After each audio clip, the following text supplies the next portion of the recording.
and welcome to Points West. I'm Harriet Robinson.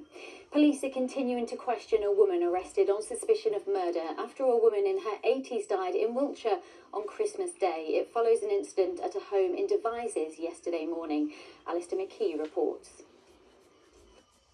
We understand police were called to a flat here on Keepers Road at 8:10 yesterday morning following reports of a serious assault.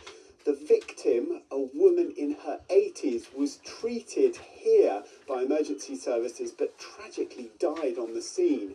A 63-year-old woman was arrested and taken to hospital to be treated for injuries that are not thought to be life-threatening before she was taken away for further questioning.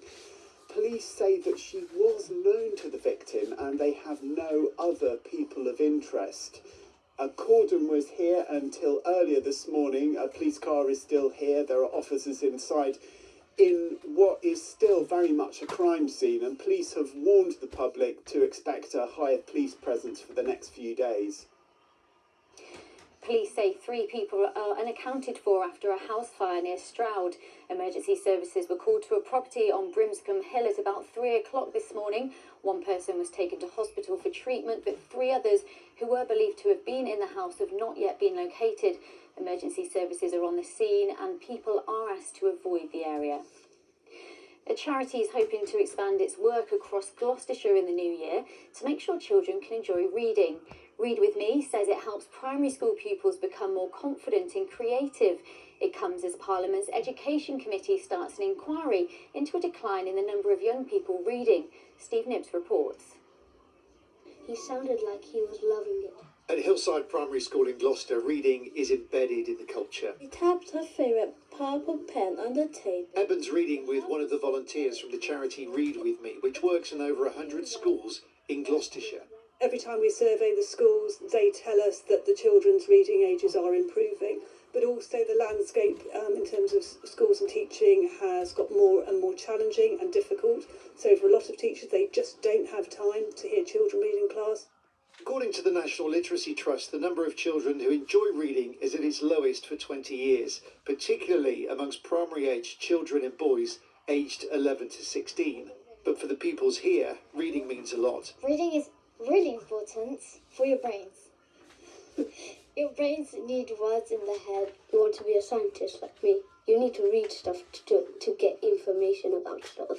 You're playing a game, and the game might give you instructions. And how are you supposed to play it if you can't read? You need to eat something, he said, even if it does taste like cardboard. To try and turn the page on the decline in reading, Parliament's Education Committee has launched an inquiry. But Linda Cohen says what they're doing with the charity really works. We've got secondary school pupils who are in year 7, who are 11, who have a reading age of 6. Something is going wrong, but it can be fixed in one term with volunteers.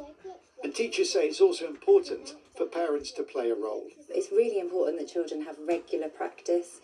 We say here at least 3 to 4 times a week, but not just reading with your child, asking them questions about the things that they read, sharing books, talking about books. It's just so vitally important at this age. Oh yeah, Mum said it. There are big ambitions for the charity. By the end of next year, the National Year of Reading, Read With Me wants to expand its work to all 244 primary schools in Gloucestershire.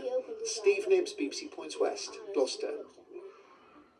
In the Boxing Day football results, Bristol City are back in the playoff places after a 2-1 win at West Brom.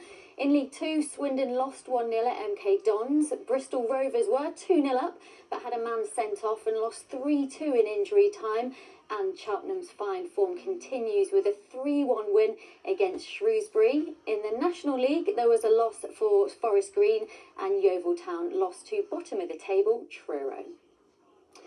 Well, it's looking like another chilly night ahead, but is it going to warm up? Well, here's Linda with the forecast. Thank you, hello and good evening. If you're stepping out tomorrow, you're going to need that extra layer again. Hats and gloves at the ready. Another cold start, but certainly a little bit more sunshine than we saw for today. So into this evening overnight, we see the cloud moving through again from a northeasterly direction across out to the west. Some of those areas cloud-free for a time, but then cloud invading from the whole region really into the early hours of the morning. And we are seeing temperatures dipping down, a cold night, 0 to 1 degrees, but in those rural areas again it'll be into the minus numbers, and ground frost extensively for most tomorrow morning. But for the start for Saturday, we are going to see a brighter start, certainly some sunny spells and some lovely sunshine for the morning, but cloud moving in from the northeast into the afternoon. Our temperature high is 8 degrees, but feeling a couple of degrees colder still under that northeasterly cold wind. And the outlook remains settled right the way through to the end of 2025. Enjoy your evening. Bye for now. Thanks very much, Linda. Well, that's about it from me today. Cheryl will be here with you tomorrow with your tea time bulletin. Have a lovely rest of your Boxing Day. Hope you can stay nice and warm. Cozy night in for me, I think. I'll see you very soon. Have a good night. Bye-bye.